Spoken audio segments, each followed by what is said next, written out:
Mmezoea mnapiga viti ya national government, mnasema mmepatiana. Hatutaki tupige mambo. Weka gari nje, tumalize hii, muingize watu hapa.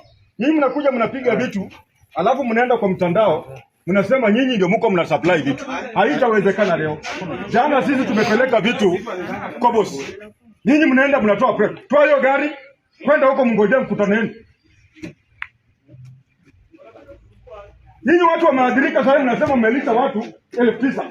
Tangi ndio hapa mnileta bila maji. Mnasema watu walinawisha maji. Wacha hiyo mchezo mnafanya hapa. Wewe. Wachaneni maneno. No, hao watu wako wanaharibia watu wetu matano. Sasa hii wanasema wamelisha watu 9,000. Walilisha na pickup yao. Alafu wanaanza kutukana serikali yenyewe inasaidia watu. Yaani hata wacha mchezo bwana my friend. Tafuta uwanja wenu. Ona, madam. Wewe bag hizi ndio tembelea.